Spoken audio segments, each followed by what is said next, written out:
Okay, here we go. So what you're going to do is you're going to find ideal positioning. And we want you to be in ideal positioning as much as humanly possible. And so you're going to do what we're going to do here, generally with your back against the floor or your back against a wall or a tree, any of those things. So first thing you do is you're going to bend both your knees. And you want to line up your heels, your knees, your sit bones so that they're nice and straight. And have kind of a strong stance.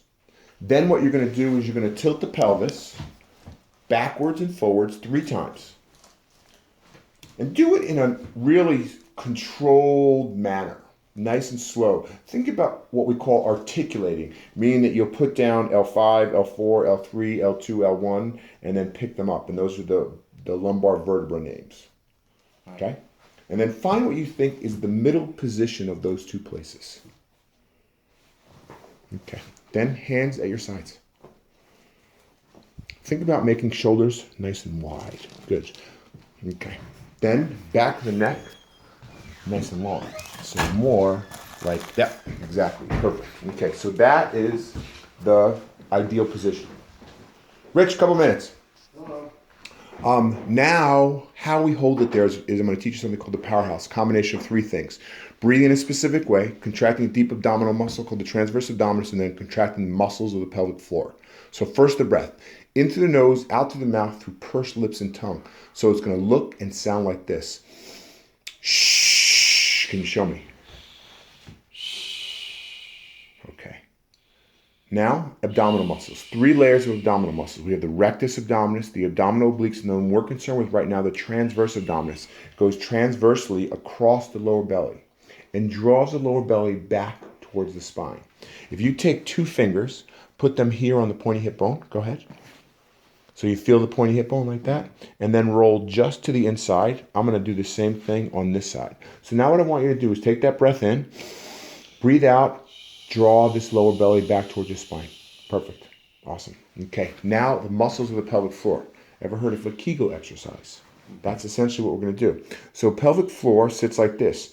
Urethra, what we pee through, anus, what we poop through, both pass through it. When you contract that muscle, it moves up towards your head. 2 cues to help people get connected to their pelvic floor muscles are 1, stopping a pee in the middle of peeing. But we don't want people to do that on a regular basis because that does promote urinary tract infections. And the other one is holding in a fart. Can you contract your pelvic floor muscles? Okay. So now we combine all 3 of those things. So it's breath in, breathe out, draw in, lift up. Shh. One more time. Shh. Feel the pelvic floor engaging? Okay. Okay. So now that's the basis of the engagement. Now what we want to do is we want to pick a joint, and for today we're going to pick the hip joint, and we're going to take the hip joint and we're going to just bring it up into flexion. So it's going to be breath in. You're going to engage everything, and then shh, leg comes up, and just to 90 degrees. That's as far as you go. And then hands at your sides though again. So breath in, engage. Stay there. Breath in again. Breathe out. Engage. Put down. Okay. Same thing again. Other side. Breath in. So the only thing that you're doing is that you're doing a little bit of a posterior tilt. And we don't want, the engagement is just tightening. There shouldn't be a change in the skeletal alignment.